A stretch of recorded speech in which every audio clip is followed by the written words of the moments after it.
Hello, mag-harvest pala ako ng ating basil guys kasi ang dami na nila tapos nalalagas sila. Ayan. Para ipa-dry ko siya tapos yun, pang ano na sa mga spices na sa ating mga ulam.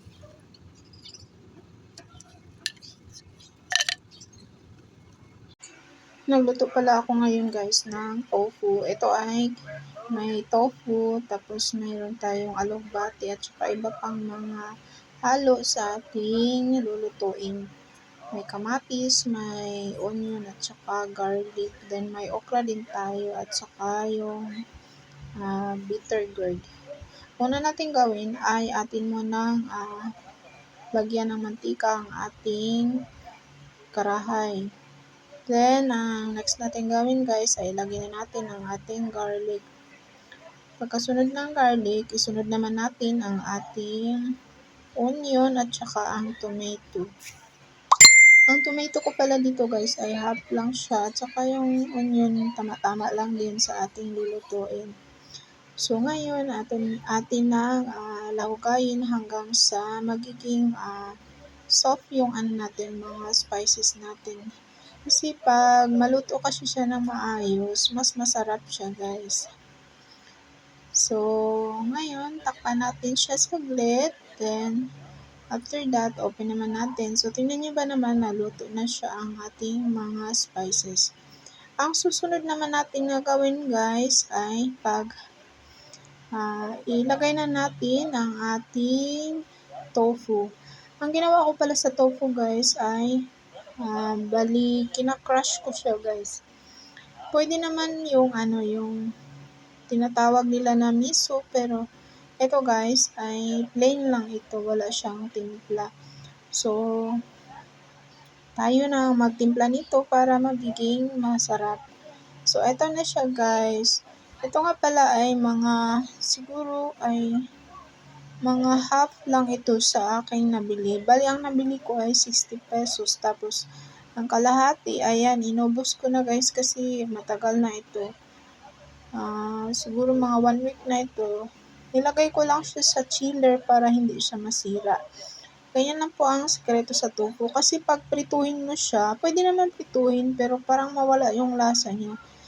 Pero kung bago talaga yung nabili nyo, so mas masarap siya at saka maramdaman mo na yung hindi siya maasim.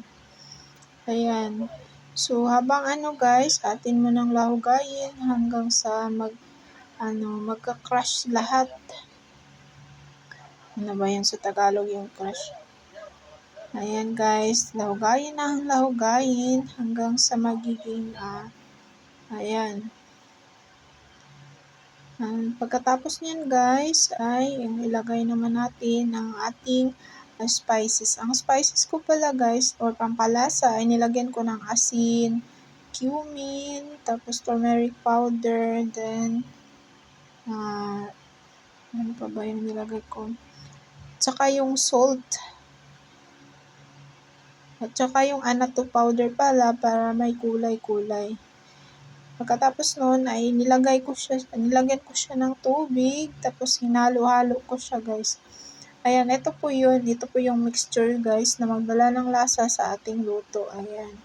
So, tingnan nyo ba naman may kulay siya kasi dahil yan sa annatto powder. Ang annatto powder guys ay yan po ang tinatawag na achote. Pero may hinalo yan sila na rice powder ata yung hinalo na konti niyan kasi yan po yung mixture ng annatto powder. At ngayon guys, takpan naman ulit natin ng ilang segundo or mga 1 minute, pwede naman siya. Ngayon, i-open na natin. Ayan na guys, nag-absorb na yung mga niyan, mga halo natin na mga pangpalasa. Sunod naman natin ay ilagay na natin ang ating okra at saka ang ating alugbati. Ang aking alugbati guys ay konti lang din yan at saka galing lang din yan dito sa aking mini garden. Tingnan nyo ba naman, hindi na ako bibili tapos wala pa itong balay. Organic talaga siya guys. See?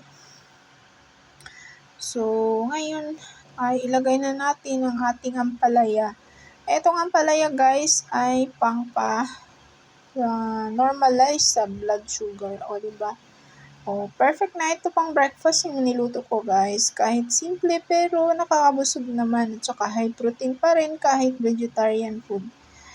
At sa mga nanonood nga pala, taga saan kayo, salamat sa panonood nyo sa aking video. At ito na guys, ang ating breakfast ay may pancake guys. Tapos yan ang side natin ilagay para masarap ng breakfast. O, diba? Perfect na perfect. Nakakabusog na ito guys kasi ano siya,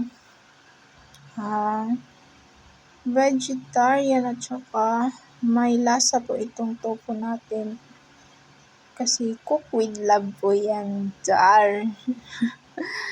At ito naman guys, ang isang setup. Meron tayong pandesal, then ang ating tofu na with veggies, then etong corn coffee na nilagyan ko siya ng milk. Talakay na tayo!